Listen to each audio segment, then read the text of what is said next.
Joy-Ann Reid discussed abortion and the Republican Party recently on her show. And it's kind of interesting because she quoted Nikki Haley, who have a tendency to come across softer and make believe as if she is a better MAGA Republican. She won't go with the extremes, etc.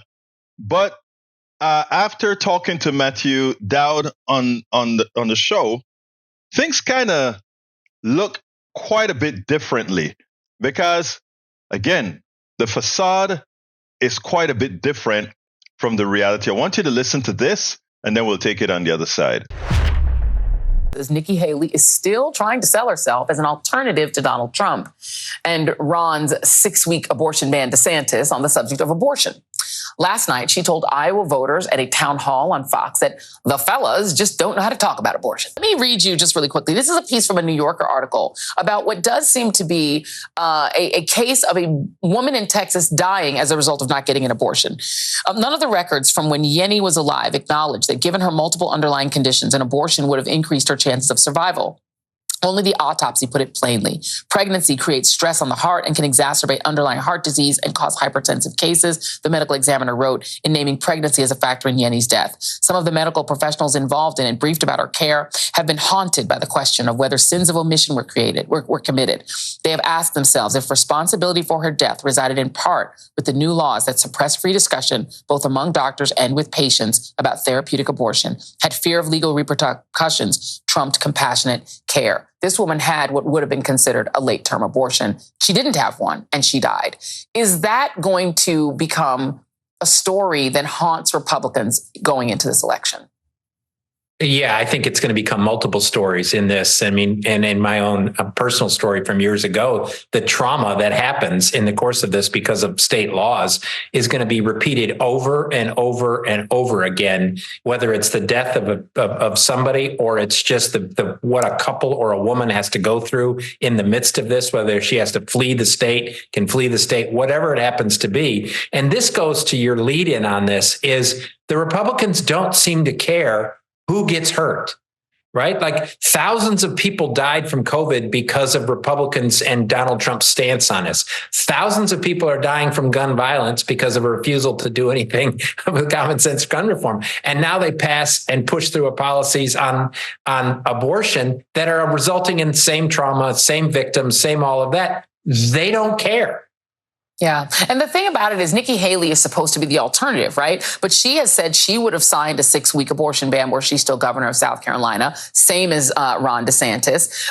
She has said she would sign a national 6-week abortion ban if it was handed to her. She'll sign whatever can be passed. She has no concern about that. She is on the side of more and more guns in the streets. She's on the same side as Trump on most of these issues. So what is supposed to be her unique selling proposition? Well, that's the thing about people like Nikki Haley, and I would put in people like Kellyanne Conway. They think it's a communications problem.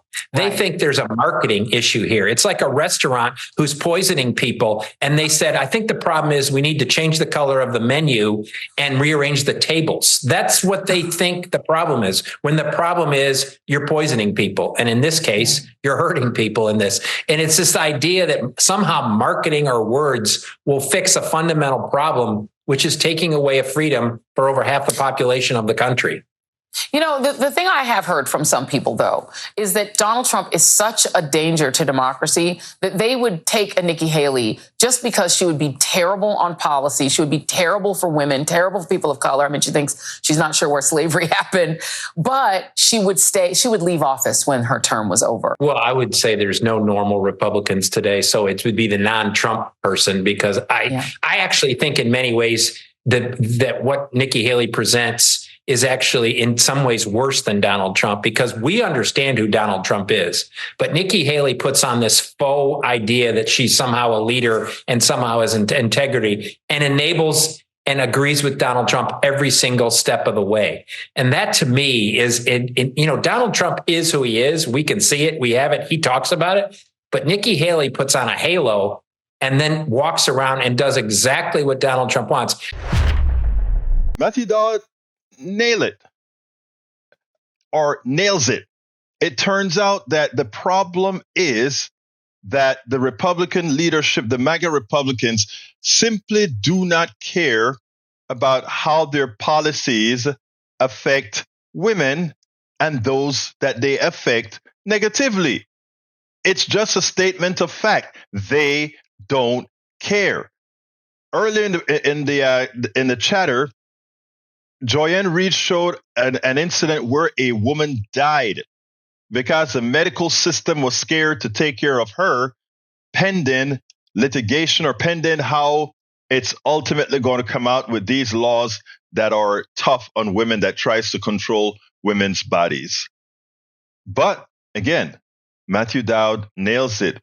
When Joy believes that or talks about the possibility of people going for Haley because maybe she comes across as a softer Donald Trump, Dowd closed the door on that, which he should, on folks talking this way. These people talk the softer game, the more intelligent game, the more intellectually sounding game. But ultimately, they still execute the same evils and ills that Donald Trump has, will, and does. Matthew Dowd, again, nails it. We spend a lot of time deconstructing the news, trying to parse it into a form that everybody can understand. We try to find those little nitpicks where it flies above the fray, etc. If you really like these videos that we do, I want to ask a big favor. Please go ahead, number one, subscribe to our channel, and number two, please join if you can. Thank you so kindly for watching. Keep watching. Please remember to share. We must populate the entire internet with our progressive message, a message that we know is what most Americans say that they want. So help us, please join.